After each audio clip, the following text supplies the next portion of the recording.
All right, today it's time to put some roofing on the pallet shelters. Well, I went up to Home Depot yesterday or the day before and got some of this Ondura roofing, and I have used this before. It's like an asphalt product. It's a little cheaper than metal roofing and a little easier to work with.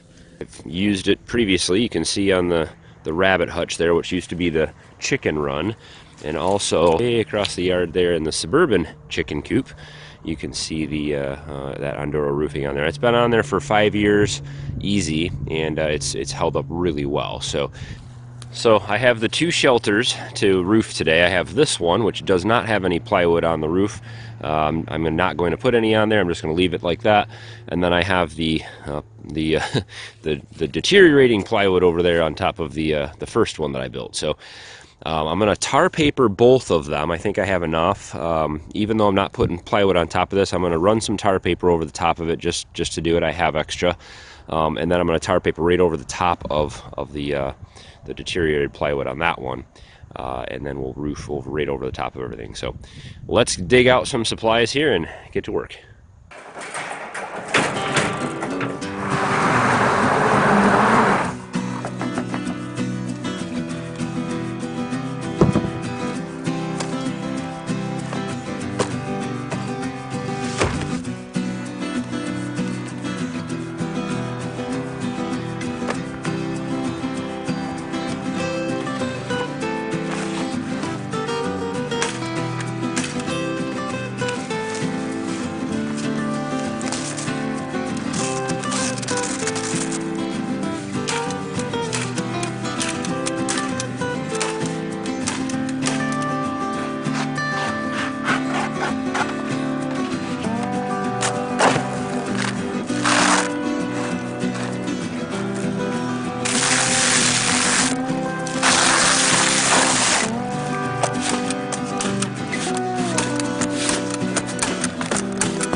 That hurt, didn't it?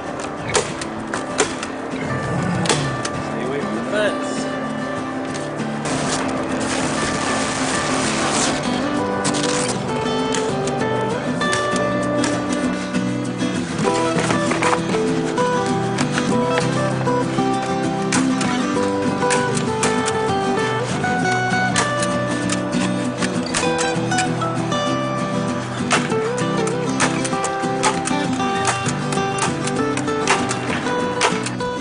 All right, we've got the tar paper up. Basically, I just overlap it. You can kind of follow the lines on the tar paper. I just overlap each one about this much. Once I got closer to the end, I overlapped them more so that I could end right here without cutting one, having to cut the paper. I wrapped it over the ends on the back and the front of the pallet roof. So this will actually get covered by a piece of wooden trim when I'm done here, and then I'll cut off the excess that's underneath. And I just put in new electric fencing all the way along here because the pigs and the goats were going underneath. You can see right here, and that's what that awful pig scream was. He was testing out the wire. So he learned, and now he won't come near it anymore. So next we're gonna get our roofing on here. Of course, we're gonna start along the bottom here first. We'll lay down our pieces of the roofing here at the bottom, and then we'll put the top pieces on last so that they'll overlap the bottom piece. That way the water can run off and there'll be no gaps. This Ondura roofing was really easy to cut. You can cut it with just circular saw or whatever, so or Sawzall or whatever you want. And so I think I'll have to probably cut one long ways to make it fit nicely on the roof, or I could just overlap them more, but I'm going to try to be as efficient as possible with the roofing that I have. So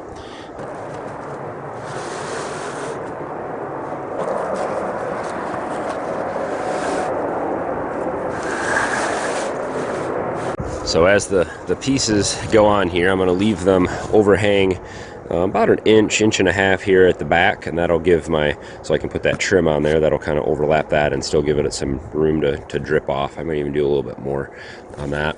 And then same thing along the edge here. We'll overlap it a couple inches, maybe 2 inches there off the edge. Now I'm using the nails, the Ondura nails. You can get the box of them. I think it's like $10 for a box, which would be plenty for this project. And they have this little rubber washer or grommet at the top there to seal the nail up as it gets pounded in. And there's always seems to be controversy about how to put this roofing on. Whether it's metal or this type of roofing, you want your nails to go in the top of the ridge. Okay, you don't ever want to put nails in the valley. And the reason for that is this is where all your water is being channeled. So the water is going to shed off here very quickly down into this channel, and then all that water is running down here. And if you put a nail in that valley, you're going to constantly have water hitting, this side of the washer. And eventually, if you have a little leak or it's not tight enough or anything like that, it's going to start leaking there, and then you're going to get rotted wood, and then this is going to get loose, and then your roofing is going to blow off. So when you put them in the ridge, you do quite a few things actually.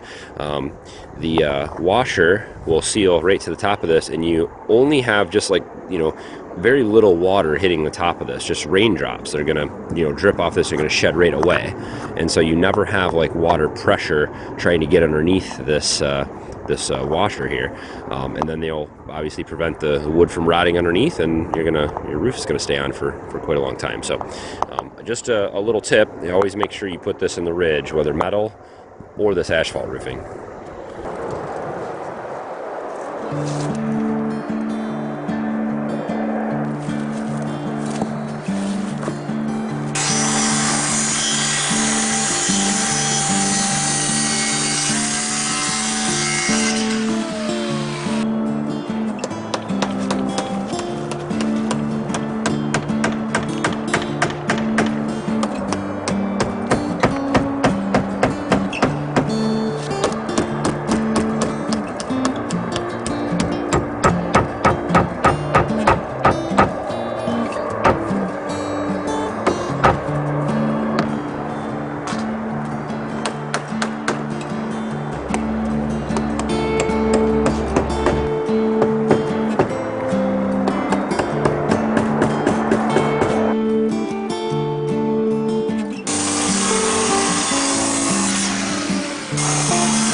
Well, I think that's a wrap on this one. Things look pretty good. Looks like I might need an extra nail right up there. So I'll reach up there and grab that. And then from the front there, it looks pretty decent. So I ended up tearing all that tar paper I wrapped underneath and stapled to the inside. That wasn't looking good. So I tore all that out, and it still is wrapped down underneath this piece of trim.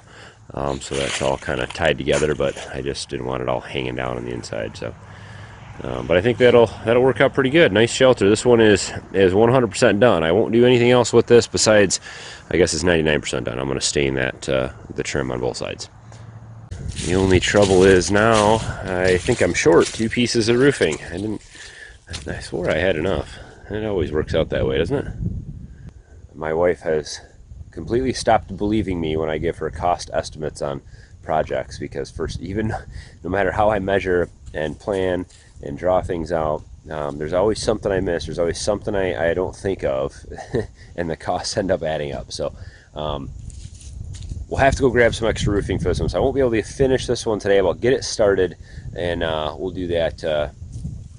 We'll do that off camera. We don't need to show that one today. Hopefully you guys enjoyed getting the roofing done, and these very inexpensive pallet shelters. So, you know, the only thing that I paid for in both of these shelters was the actual roofing itself. You know, besides some nails and screws, everything else I had laying around here, and I got the pallets for free. So very inexpensive animal shelters, and these should last quite a few years. They're pretty tough. I think that they'll survive the weather, the winters and the summers here. I would say these are 10, 15-year shelters before anything would need to be done or repaired on them. So we'll see. We'll take you guys along, as always, for how well they hold up, and let me know what you guys think. Don't forget to reach down and tap thumbs up on the video. Makes a huge difference for these videos, so I always appreciate that. And subscribe if you want to follow along. Of course, all kinds of good stuff coming up this winter.